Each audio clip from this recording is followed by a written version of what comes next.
जीवन में जो कड़वी बातें हो जाए, प्लीज उन्हें भूलने की आदत डालिए। जीवन में कड़वाहट किसकी जिंदगी में नहीं आती, जीवन में अशुभ योग किसकी जिंदगी में नहीं आती, जीवन में विपरीत वातावरण किसकी जिंदगी में नहीं बनता। जरा एक बात बताओ, अरे अपने साथ तो हुआ ही क्या, एक बार कल्पना करो। सीता कौन थी बोलो तो? लक्ष्मी का अवतार। सीता कौन थी? रघुकुल की महारानी। सीता कौन थी? जनक नंदिनी। सीता कौन थी? भगवान की पत्नी। अब जरा कल्पना करो तो, पैदा होने के लिए रामायण कहती है उन्हें मां की कोख न मिली, जमीन को फाड़ कर आना पड़ा। शादी हुई तो खुशियों का बैंड भी न बजा कि परशुराम बैंड बजाने पहुंच गए। शादी करके अपने ससुराल 4 दिन सुख से न जी कि मंथरा और कैकेयी प्रकट हो गई। पति का साथ निभाने के लिए जंगल में गई तो रावण प्रकट हो गया। रावण के चंगुल से निकल कर आई तो अग्नि प्रकट हो गई। अग्नि परीक्षा में निकल कर आई तो धोबी प्रकट हो गया। दिमाग लगाओ, दिमाग लगाओ सब लोग, हर भाई हर बहन अपनी जिंदगी को एक बार तोल लो कि अगर मुसीबतें जिसे हम जिंदगी में कहते हैं, अरे हमारी जिंदगी में मुसीबतें आई क्या है। हम में से कोई दावा नहीं कर सकता कि मैंने सीता की जिंदगी में जो मुसीबतें आई उसका 1% में मुसीबतें जिंदगी में झेली। हम में से कोई पुरुष दावा नहीं कर सकता कि जितनी साधना में तकलीफें भगवान महावीर ने उठाई उसका 1000वां हिस्सा भी हम में से किसी ने नहीं झेला,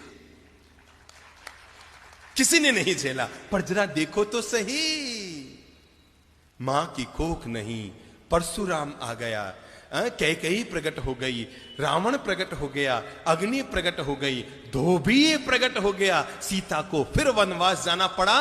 रघुकुल की महारानी को, भगवान की पत्नी को, लक्ष्मी के अवतार को अपनी संतानों को जन्म देने के लिए किसी ऋषि के आश्रम में जाकर शरण लेनी पड़ी।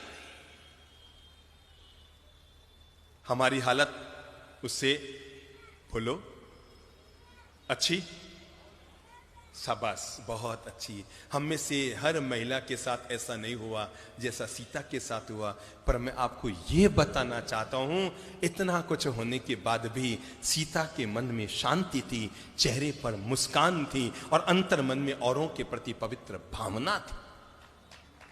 मैंने इसलिए कहा, जीवन में बुरा वक्त तो कभी भी किसी के साथ जीवन में आ सकता है, लेकिन बुरा वक्त आने के बाद भी जब वक्त बीत गया, हो गया सो हो गया, जो बीत गई सो बात गई, तकदीर का शिकवा कौन करे, जो तीर कमा से निकल गया उस तीर का पीछा कौन करे।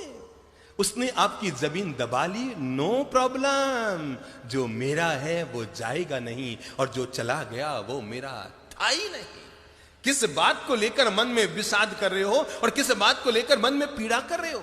आपने 5 लाख किसी को दिए थे ये सोचकर कि बुढ़ापे में 5000 रुपया महीना आता रहेगा तो पति पत्नी दोनों सुख से रोटी खाते रहेंगे। मेरे भाई, नियत को बिगड़ते कोई वक्त नहीं लगता। बड़े बड़ों की नियत बिगड़ जाती है और सामने वाले ने आपके 5 लाख दबा लिए। चिंता मत करो, ऊपर वाले की व्यवस्था बड़ी गजब की होती है। वो 99 द्वार बंद करता है, तब भी जिंदगी में एक द्वार जरूर जरूर जरूर खुला रखता है। 99 बंद द्वारों को देखना, इसका नाम है विषाद, और खुले एक द्वार की तलाश करना, इसका नाम है जीवन का प्रसाद। भूल जाओ, किसी ने आपके साथ गलत व्यवहार किया, कब तक उसकी गांठ मन में बांधे रखेंगे। किसी ने आपके 2 लाख डुबो दिए, अरे रुपये गए सो गए, कोई दिक्कत नहीं, आपकी नींद और चली गई, आपकी शांति और चली गई, आपकी मुस्कान और चली गई, आपकी सुख की रोटी हाथ से चली गई। रुपये गए सो गए, जाए भाड़ में। अरे सबके रुपये जाने ही हैं। आदमी जन्म लेता है ना तो लंगोट मां पहनाती, उसमें जेब नहीं होता, होता है क्या?